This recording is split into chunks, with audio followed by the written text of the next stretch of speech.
ఈ రోజు మన ఎరపతినేని గారి ఆధ్వర్యం ఎరపతి శ్రీనివాసరావు గారిని పలనాడు అభివృద్ధి ప్రదాత గౌరవనీయులు లావు కిషోర్ గారిని మా అందరం కూడా కలిసికట్టుగా గెలిపించుకోవాల్సినటువంటి సమయం అంతే ఉండాలి. ఈ సందర్భంగా తెలియజేస్తూ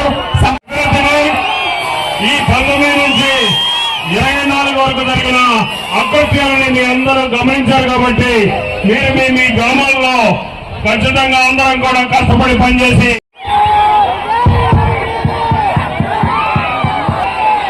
నమస్తే గురజాల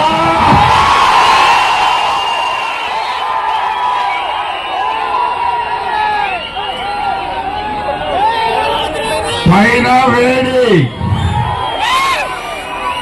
కింద వేడి గుండెలో వేడి మే 13 ఎప్పుడా వస్తుందా అని కసి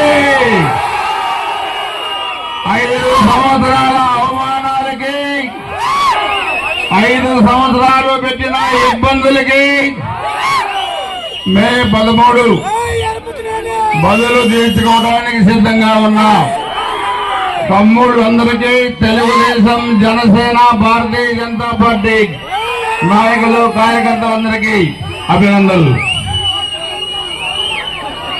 2019లో అలవిగాని హామీలు ఇచ్చి అధికారంలోకి వచ్చిన వైఎస్ఆర్ కాంగ్రెస్ పార్టీ 5 సంవత్సరాల్లో అరాచకాలు చేశారు, అభివృద్ధి మరిశారు.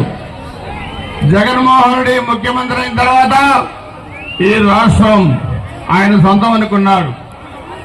ఇడుపుడుపాయ ఎస్టేట్ అనుకున్నాడు ఆంధ్రప్రదేశ్. అంబేద్కర్ గారి రాజ్యాంగం కాకుండా వాళ్ళ తాత రాజారెడ్డి రాజ్యాంగాన్ని అమలు చేయాల్సిన పరిస్థితికి వచ్చారు. 20 ఏళ్ళు అధికారంలోకి ఉంటా ఉన్నారు. 5 ఏళ్లలో బాక్సులు ఎన్నికలకు వచ్చినాయి. 13వ తారీఖు ఇంటికి పోయే పరిస్థితికి వచ్చారు. ఆంధ్రప్రదేశ్ లో 175 నియోజకవర్గాల్లో 155 నియోజకవర్గాలు కూటమి గెలుస్తా ఉంది. 25 పార్లమెంట్కి 25 అందరికీ చెప్పేది అభివృద్ధి నీల్, అవినీతి ఫుల్. ఇదే ఈరోజు రాష్ట్రంలో కానీ గుజరాత్లో కానీ జరుగుతా ఉంది. ఈయన వచ్చాడు 2019లో కాసు మహేష్ రెడ్డి. చాలా పెద్ద పెద్ద మాటలు మాట్లాడాడు. తిరుపతి శ్రీనివాసరావు గురించి చాలా పెద్ద విషయాలు చెప్పాడు.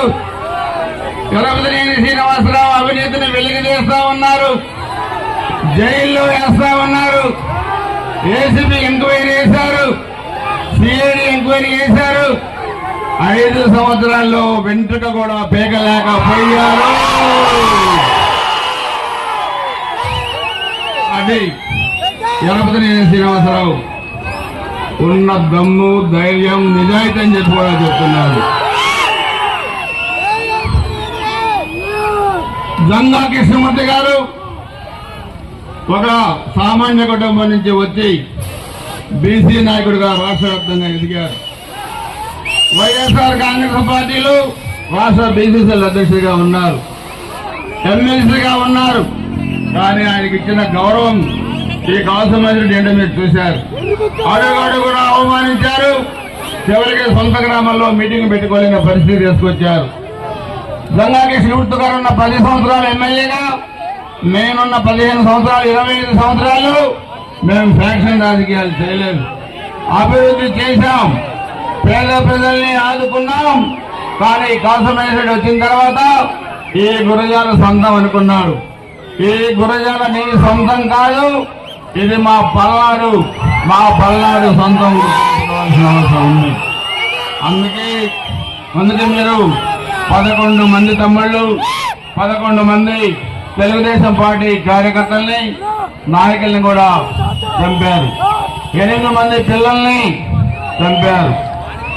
చూడండి, వ్యక్తి పొట్టన పెట్టుకున్న 11 మంది ఎస్సీ, బీసీ కాపు నాయకుల్ని కూడా చంపే పరిస్థితి తీసుకొచ్చారు. అదేవిధంగా వీళ్ళు చేసిన అక్రమమైన గుంతల్లో 2 మంది చిన్నారులు చనిపోయారు. 40-50 మందిని కాళ్ళ చేతులు విరగొట్టారు. 3000 ఎకరాల ప్రభుత్వ భూములు దోచుకున్నారు. తెలంగాణ మద్యం అమ్మారు, పేకాట క్లబ్బులు పెట్టారు, దొంగ నోట్లు తయారు చేశారు. తమ్ముళ్ళు ఆయన అంటాడు, నా ఇంటి పేరు కాసు కానీ నా కాడ కాసులు లేవు అంటారు. ఇది కాసు మహేష్ రెడ్డి చెప్పాలి. సొమ్ము గురజాలది, సోపు నరసరావుపేటది. 500 కోట్ల రూపాయలతోని నరసరావుపేట రెడ్డి కాలేజీలో కడుతున్న షాపింగ్ కాంప్లెక్స్. హైదరాబాద్ గచ్చిబౌలిలో 1000 కోట్లతోని అక్కడ ఒక షాపింగ్ కాంప్లెక్స్. చెప్పాలి, నీ వైసీపీ కార్యకర్తలకి ఎప్పుడన్నా పేదవాళ్ళకి పెళ్ళైనా లేకపోతే ఎవరైనా చనిపోయినా 10,000 రూపాయలు కూడా సహాయం చేయని నువ్వు మరలా ఎమ్మెల్యేగా ఓట్లు అడిగే హక్కు నీకు ఎక్కడిదని అడుగుతున్నావు. అందుకే ఆయన కూడా అంటాడు, ఎలపతిని శ్రీనివాసరావు తొడగొడతాడు, నాకు మేసం ఉంది, నాకు రోషం ఉంది, నేను తొడగొడితే నీకేంటి నష్టం, నేను మేసం తిప్పితే నీకేంటి నష్టం, నువ్వు కూడా మేసం చెప్పొచ్చు కదా. ఏంటి వినపట్లేదు,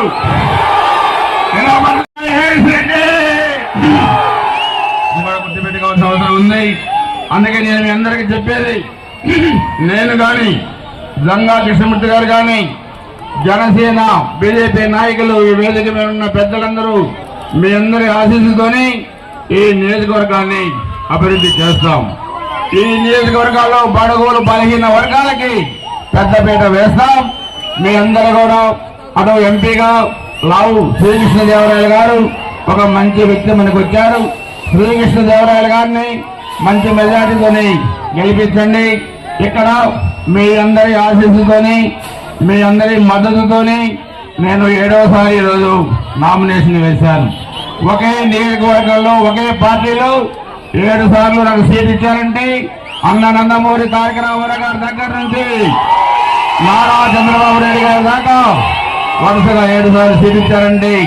అది మీ ఆశీస్సులు, మీ ఘనత అని చెప్పి కూడా మీ అందరూ కూడా తెలియజేస్తా ఉన్నాను.